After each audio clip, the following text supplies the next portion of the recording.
or those couple of runs that she gets to participate in, it's endorsements, it's money, it's commercial, it's stuff that can set her family up for, years down the road. She was stripped of that. And then now we come to find out that there's a young lady in these Olympics that took performance enhancers, Sha'Carri didn't take, performance enhancers, she just smoked weed. This individual took performance enhancers. They deemed her still eligible to perform in the Olympics because they claimed that it's being an accident. So I'll just go ahead and kind of give you the floor on that, what your thoughts are, and I'll come up after you. Yeah, no, I think you summed it up well. I think she was completely robbed of her opportunity, robbed of something she worked her entire life for, and wrongfully so, in my personal opinion. And if I remember correctly, I think it was legal in the state where she even smoked it at. If I'm remembering correctly, but it's something that I guess top down they decided against, and it just makes you wonder why she was singled out for a non-performance enhancing drug. And the young lady from Russia who was using a steroid or a human growth hormone, something to benefit them, is able to play, was able to compete in her skating over the weekend. I read that she actually did pretty well over the weekend, so she might be heading towards a gold medal or a placing on at least. So that's going to be a real slap in the face when you consider they're allowing this young lady to go perform. And Sha'Carri Richardson was robbed of her opportunity for something that was going to give her no additional benefit as far as helping her run faster or anything along those lines. There was no added benefit or added performance benefit to her smoking at all. And it might have been or negative. So it doesn't make sense to why she would be completely stolen that opportunity.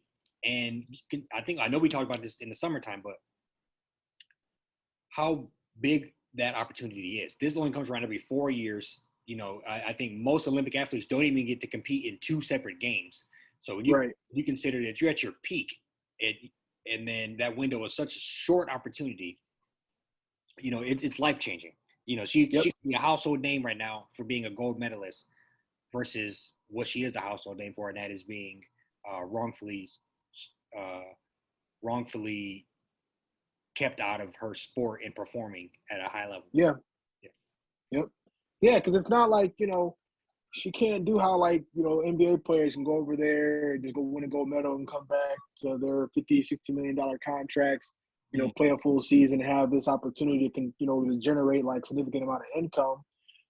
That was literally her golden ticket. That's how I kind of look at it. Now obviously we know she's not just over here down bad, just not doing well completely at all. She still has endorsements, still has some stuff coming in, but I look at that as the golden ticket. That would have been, if she would have went over there and finished top 3 or finished first, man, we would have been talking about her 20, 30 years from now.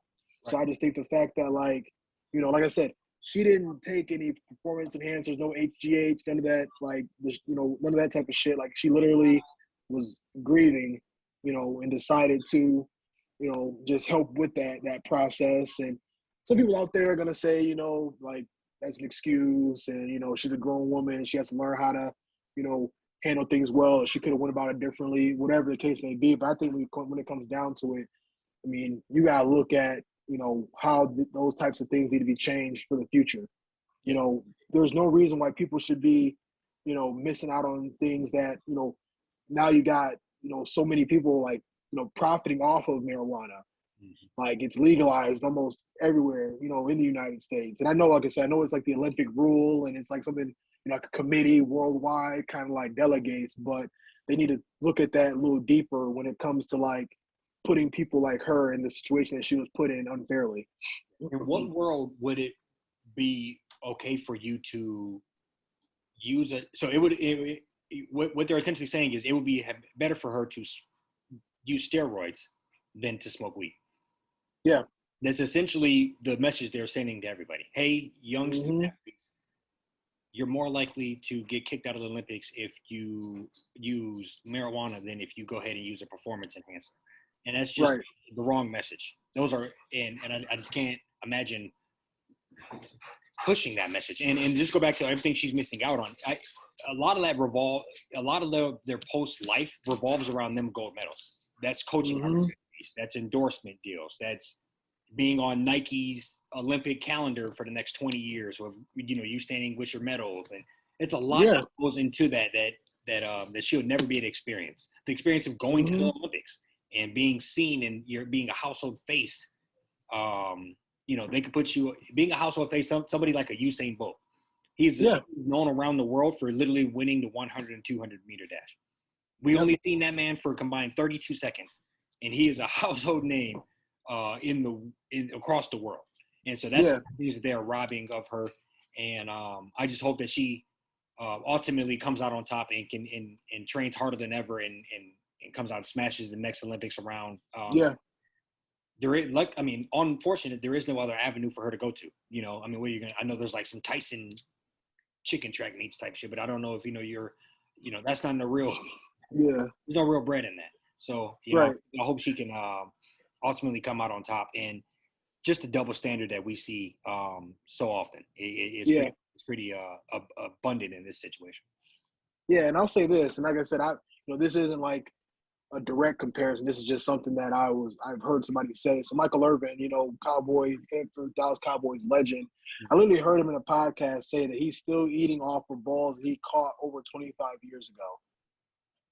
Like, I know that's the NFL. It's a different sport, but that is just like, it would have been so much more magnified for her if she would have been able to place and not miss out on that opportunity because, for smoking marijuana. Like, that's literally when that's what sports really is. When you do things, in that environment at a high level, like, you're remembered forever. Like, we'll be talking, like Usain Bolt, like, he's going to be in record books 20, 25 years from now, and he's still going to be profiting, whether it's commercials, appearances. Like, there's just so many things. Like, the list is so long of stuff that she, is not gonna. Hopefully, she can, recover and, come back and be able to, do what she does in the Olympics down the road. But like I said, you got, I think people don't really realize how big of a deal it was for her to just, be punished for smoking marijuana. So yeah, that's just my